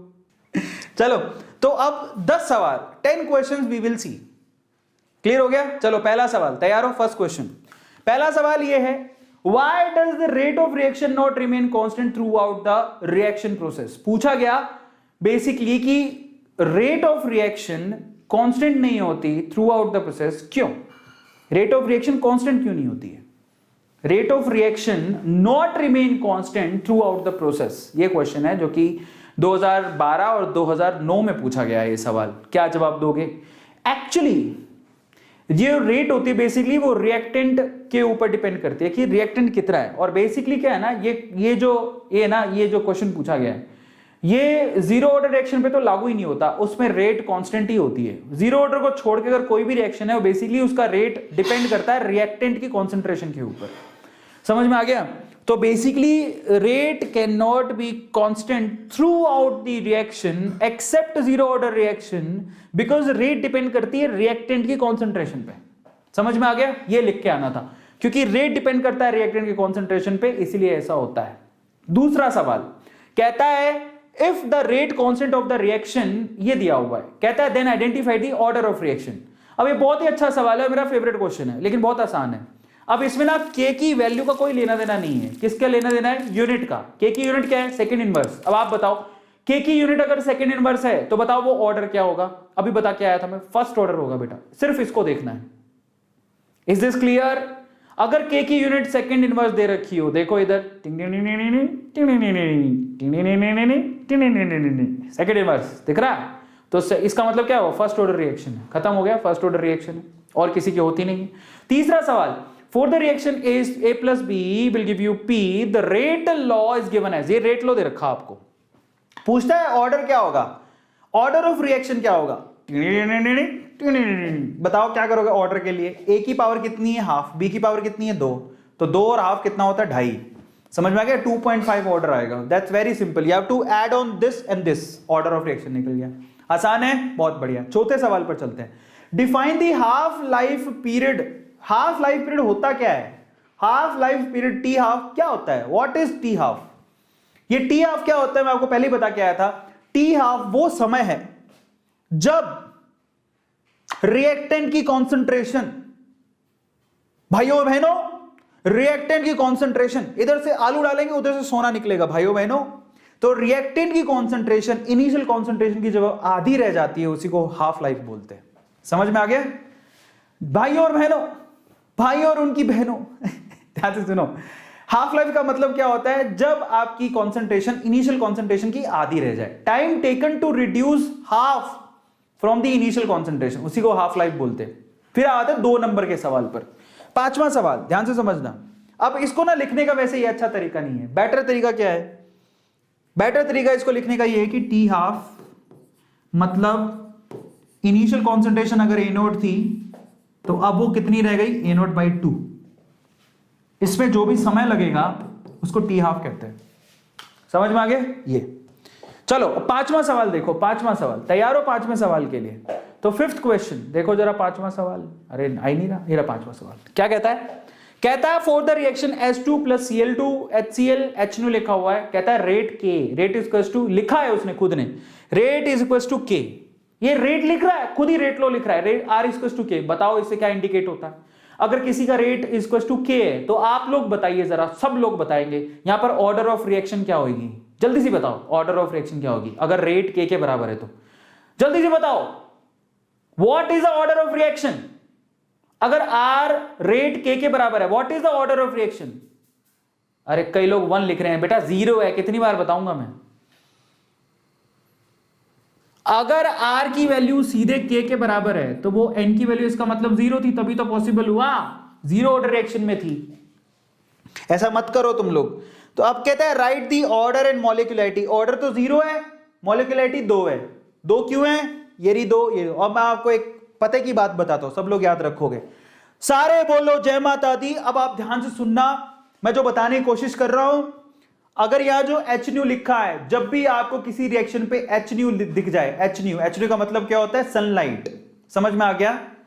सनलाइट, तो वो रिएक्शन का ऑर्डर हमेशा 0 होगा। लिख लो, काम आएगा, लिख लो, काम आएगा। मान लो ये नहीं भी लिखा हुआ, क्वेश्चन में नहीं दिया है, छोड़ दो, तो ये इटसेल्फ इंडिकेट कर रहा है कि ये 0 ऑर्डर रिएक्शन है। आ गया समझ में? मान लो ये नहीं भी लिखा हुआ तो ऑर्डर क्या होगा? 0। मॉलिक्यूलरिटी कितनी होगी? 2, क्योंकि एक ये रहा और एक ये, करके आए हो तुम। अब कहता है right the unit of K, 0 order reaction के लिए K का वैल्यू कितना होता है? That is mole per litre time inverse या सेकेंड इनवर्स, याद है या भूल गए हो? मोल पर लीटर टाइम इनवर्स या सेकेंड इनवर्स K का यूनिट होता है। ये अच्छा सवाल था 2 नंबर का। तो फाइनली सबको पता लग गया। तो मॉलिक्यूलरिटी 2 है, K की ऑर्डर 0 है और मोल पर लीटर सेकेंड इनवर्स ही उसकी यूनिट है। ये आंसर लिख के आना, 2 नंबर पूरे मिलते हैं। अगला सवाल, छठा सवाल, क्या कहता है? For a first order reaction show that the time required for 99% completion twice the time required of 90% completion. कहता है फर्स्ट ऑर्डर रिएक्शन में आप प्रूव करके दिखाओ कि 99% कंप्लीशन में जितना समय लगता है वो एक्चुअली डबल होता है जितना 90% में लगता है। That is the question only. इसका आंसर कैसे दोगे? I will tell you. तैयार हो गए? सवाल पढ़ लो सब लोग। तो हमको क्या निकालना है? पहले 99% के लिए निकालना है, फिर 90% के लिए निकालना है और फिर उनका कंपैरिजन करना है। तो मैं आपको करके दिखाता हूं, तो मैं इसको करके दिखाता हूं। अब आप ध्यान से समझना इसका आंसर कैसे निकलेगा। ये ऐसे पहले उसने इक्वेशन लिख दी, बट कोई बात नहीं, ध्यान से समझना। आपको पता है फर्स्ट ऑर्डर रिएक्शन में मैंने आपको कहा था ये इक्वेशन बहुत काम की है। क्या बोला था मैंने? ये इक्वेशन बहुत काम की है। क्या है? T is equals to 2.303 K log of initial concentration upon concentration at any time। ये मैंने आपको कहा था, ये याद कर लेना। अभी प्रूव भी करवाई थी, याद है? अब चलो इसमें इसको इक्वेशन को 2 जगह पे लगानी है आपको। पहला तो आपको पकड़ना है when time 99%, जब आपका पूरा केमिकल रिएक्शन 99% खत्म हो गया है। तो अब बताओ, मान लो कि इनिशियल कॉन्सेंट्रेशन कितनी है? 100 में से 99 चला गया तो 80 की वैल्यू कितनी बचेगी? 1। जरा सोचो ना, ये क्या है? इनिशियल कॉन्सेंट्रेशन, ये फाइनल कॉन्सेंट्रेशन। इनिशियल कॉन्सेंट्रेशन तुमने कितनी ली है? 100। फाइनल कॉन्सेंट्रेशन कितनी बचेगी? भैया 99% खत्म हो चुकी है तो 1% बचेगी। समझ में आ गया? ये है इनिशियल, ये फाइनली कितनी बच रही है, बस। तो T99 को कैसे लिखोगे? That is 2.303 by K। आ गया समझ में? Log of initial concentration 100, finally कितना बच रहा है? 1। याद रहेगा? किस किस को समझ में आ गया? अच्छा, log 100 का वैल्यू कितना होता है? log 100 का वैल्यू होता है 2। 10⁻², log ऑफ 10⁻² का वैल्यू कितना होता है? 2। तो फाइनली ये वैल्यू कितनी आ रही है? That is 2 × 2.303 by K। ये वैल्यू आ रही है T99 के लिए। यस। अब आप इसी चीज को निकालो T90 के लिए। T90 के लिए कैसे निकालोगे? 2.303 सेम K की वैल्यू लिख दी आपने, log ऑफ इनिशियल कॉन्सेंट्रेशन कितनी है? 100। इनिशियल कॉन्सेंट्रेशन कितनी ली? 100। अब 90% खत्म हो गई तो बचेगी कितनी? 10। तो 0 से 0 कैंसिल हो गया। log 10 का वैल्यू कितना होता है? 1। तो 90% में वैल्यू कितनी आ रही है? 2.303 बाई K। अब आप लोग मुझे बताओ, ये प्रूव हो गया। बताओ what is the relation between T99 and T90, खुद ही बताओ क्या रिलेशन है। ये T99 की वैल्यू है, ये T90 की वैल्यू है। क्या समझ में आता है? इसमें सिर्फ ये चीज की कमी है, किसके अंदर? इसके अंदर। तो डबल हो गया। तो फाइनली यहां से प्रूव कर सकता हूं क्या, T99% is equal to twice of T90%। अरे इसकी वैल्यू किसके बराबर है? T90। तो ये इसकी जगह मैं T90 रख दूं तो ट्वाइस हो गया ना अपने आप, ये प्रूफ हो गया। किस किस को समझ में आ गया? बल्ले बल्ले, छठा सवाल हो गया। यस, स्क्रीनशॉट ले लो, 1 2 3, बल्ले बल्ले। चलो, तो फाइनली इसका आंसर कैसे निकालना था मैंने तुम्हें बता दिया। तो ये देखो इस तरह से निकालना था, जरा आप चेक कर लो। ये देखो वही है, मतलब इसने इनिशियल कॉन्सेंट्रेशन 1 लेके किया है, मैंने 100 लेके किया है। मेरे को 100 अच्छा लगता है, इसको 1 अच्छा लगता है, आई लव 100। तो इसने 1 लेके किया, घबराना मत, कोई फर्क नहीं पड़ेगा, आंसर सेम ही आएगा। समझ में आ गया? तो अगर ये 1 है तो लास्ट में कितना बचेगा? 1 में से 99 घटा दो तो इतना बच जाएगा। वो कितना होता है? 10⁻⁴। इसलिए कहता हूं ये गंदे गंदे से डेसिमल आ रहा है। तो मैंने क्या किया, मैंने 100 लेके किया। समझ में आ गया? इसने 1 लेके किया है, कुछ नहीं फर्क पड़ेगा, लास्ट में डबल ही आएगा। इस तरह से सोल्व करना है, ठीक है? ये बहुत गंदा गंदा कर रखा है, इसका कोई मतलब नहीं है। मैंने आपको शॉर्ट में समझा दिया है कैसे करना है। समझ में आ गया? ऐसे ही 90% के लिए निकालोगे तो उसका ये देख लो, सेम ही तो आ रहा है, सब कुछ बदला क्या? वो ट्वाइस है, ये है, डबल आएगा लास्ट में। इतना बड़ा बड़ा कर रखा वो मतलब नहीं है। समझ में आ गया? बल्ले बल्ले। अगला सवाल देखो, 7वां सवाल क्या कहता है? Write two difference between the order and molecularity. Order और मॉलिक्यूलैरिटी में 2 डिफरेंसेस लिखो। बहुत आसान है, ये तो अभी पढ़ के आए हो। क्या लिखोगे? ऑर्डर क्या होता है? पावर का समेशन। रेट लॉ में जो रिएक्टेंट की पावर होती है उसका सम कर दोगे तो वो ऑर्डर होता है। जबकि मॉलिक्यूलैरिटी क्या होती है? कितने मॉलिक्यूल्स पार्टिसिपेट कर रहे हैं एलिमेंट्री केमिकल रिएक्शन, उसको मॉलिक्यूलैरिटी बोलते हैं। ऑर्डर कुछ भी हो सकता है, it may be negative, it may be positive, it may be 0, it may be fraction. But जो मॉलिक्यूलैरिटी एक होल नंबर होता है, 1 2 3, बस ये 2 अंतर बताने थे, 2 नंबर पूरे आ जाते। अगले सवाल पर 3 मार्क का क्वेश्चन क्या कहता है? कहता है आपसे the first order reaction taken 30 minutes for 50% completion. First order reaction में 50% पूरा होने में 30 मिनट लगता है। समझ में आ गया? तो कहता है calculate the time required for 90% completion for the reaction. तो आपको यह बताना है कि 90% कंप्लीशन में कितना समय लगेगा। बहुत आसान सवाल है और इनफैक्ट उसने log 2 का वैल्यू भी दे दिया है, खुद ही दे दिया उसने। तो देखो इसको कैसे सोल्व करोगे। तो अगर आपको 90% निकालना है तो पहले तो आप इसको पकड़ो। 50% का मतलब क्या होता है? T12 दे रखा आपको इस क्वेश्चन में, आपको T12 की वैल्यू दे रखी है, कितनी है? 30 मिनट। तो आप इससे आप क्या निकाल सकते हो, जरा सोचो। T12 का फॉर्मूला क्या होता है जीरो ऑर्डर रिएक्शन के लिए? 0.693/K। याद है आप लोगों को? ये T12 का वैल्यू 0.693/K। तो K की वैल्यू निकाल लो। K की वैल्यू क्या होगी? K और ये 0.693/T12 यानी कि 30 से डिवाइड कर दो। सबको समझ में आया क्या? K की वैल्यू निकल गई। अब अगर K की वैल्यू निकल गई तो फिर तो कोई नहीं है, रिएक्शन में कुछ है ही नहीं। तो आपको फर्स्ट ऑर्डर रिएक्शन के लिए पता है T इक्वल टू क्या होता है? 2.303/K। पता है क्या नहीं पता? ये equation log of A0/80।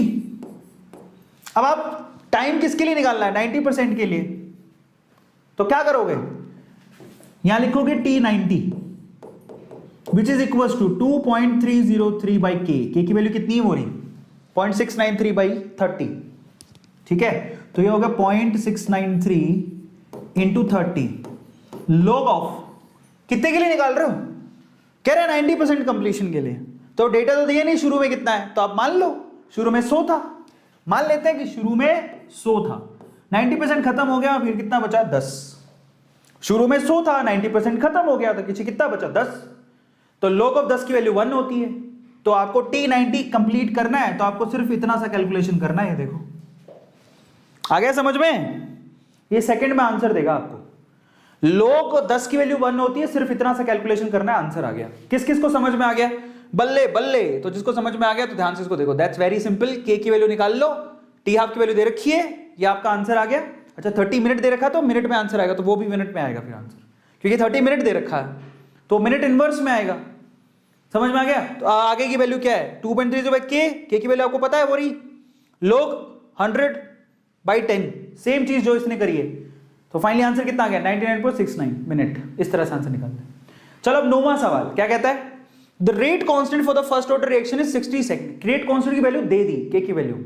How much time it will take to reduce initial concentration of the reactant to its 1/10 part.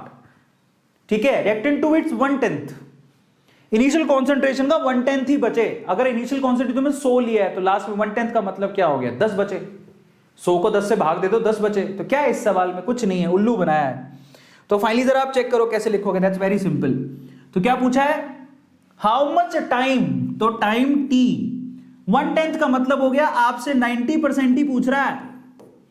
समझो जरा, इनिशियल कॉन्सेंट्रेशन का 1/10 ही रह जाए। इनिशियल 100 है, 100 का 1/10 मतलब 100/10, कितना, 10 ही बच जाए। तो 100 की 10 बच जाए, इसका मतलब 90% पूरा हो गया।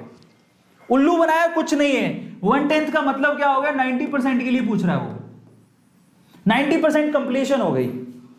तो इसको कैसे लिखोगे, यहां पर क्या लिखोगे, 2.303 बाई के की वैल्यू आपको दे रखी कितनी है, 60 सेकेंड इनवर्स। तो 60 साथ में क्या आएगा, log ऑफ, शुरू में 100 था, फाइनली आपका 1/10 ही रह गया, 100 का 1/10 रह गया। आ गया समझ में, लास्ट में 10 ही बचा।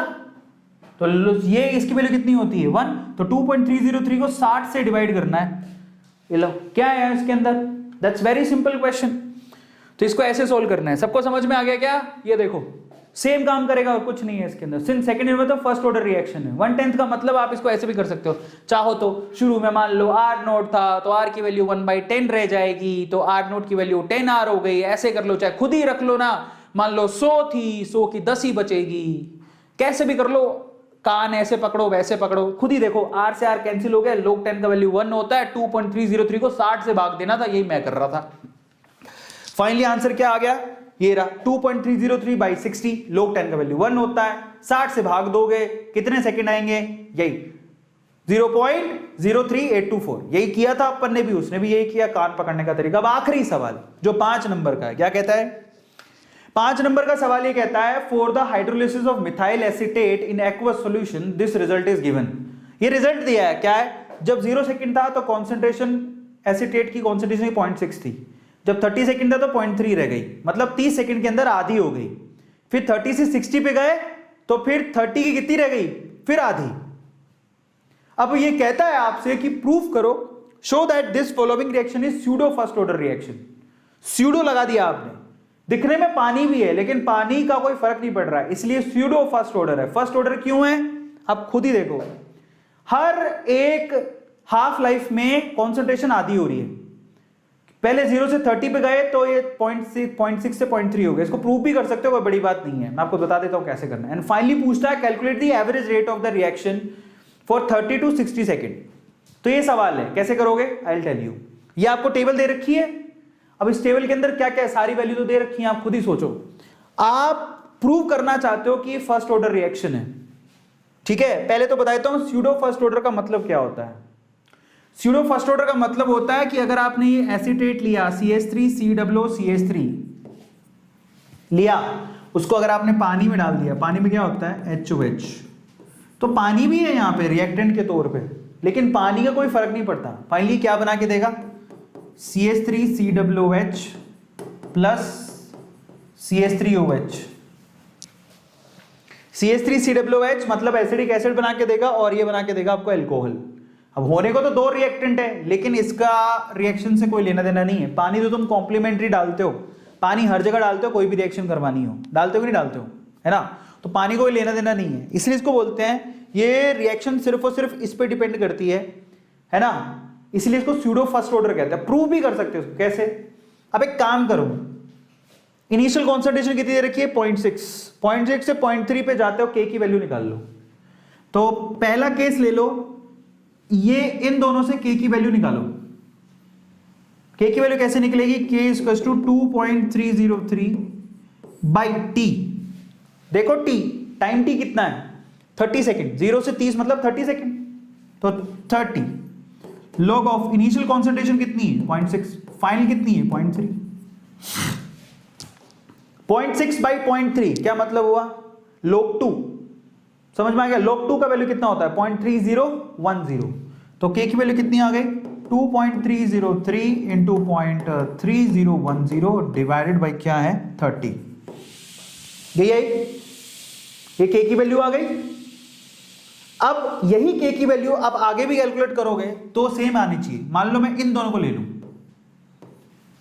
तो भी के का वैल्यू निकालो, देखो सेम आ रहा है क्या। सेकंड वाला पकड़ो, k इक्वल्स टू 2.303। अब कितना समय है, 0 टाइम पे 0.6 था, 60 सेकंड में कितना हो गया 1.15। तो अब टाइम कितना लूंगा 60। log of initial concentration 0.6 divide by final concentration 0.15, यही है। ठीक है, log 4 आ रहा है, ध्यान से देखो। log क्या है 0.15 4 जा 0.6, तो log 4 आ रहा है, समझ में आ गया। log 4 का मतलब क्या होता है, log 2 to the power 2, log 4 का मतलब 2 log 2 होता है। तो इसको रख दूंगे तो क्या आएगा, log 4 का मतलब होता है 2 log 2। log 4 का मतलब क्या होता है 2 log 2। तो ये मतलब हुआ 2 log 2 की वैल्यू कितनी होती है, log 2 का वैल्यू होता है 0.3010 डिवाइडेड बाई, ये देखो log 4 का आता है ना, log 4 का वैल्यू क्या होता है 2 log 2, तो 2 इंटू 0.3010 डिवाइड बाई 60। ये लो 2 से 30 सेम आ रहा है, ऊपर भी सेम है, देखो ये 2.30 कंपेयर करो, ऊपर ये नीचे भी ये, ऊपर क्या है 3010 3010, नीचे 30 है, यहां पर भी 30 है। ये 2 से आपने 60 को काट दिया तो ये तो 30 आया। तो इसका मतलब पहले केस में और दूसरे केस में के की वैल्यू सेम है। अगर के की वैल्यू सेम आ रही है इसका मतलब ये फर्स्ट ऑर्डर रिएक्शन है, क्योंकि आपने फॉर्मूला फर्स्ट ऑर्डर का लगाया है। अगर यहां पर दोनों केस में के की वैल्यू सेम ना आती तो इसका मतलब ये फॉलो नहीं कर रहा उसको। आ गया समझ में, ये मतलब निकलता है।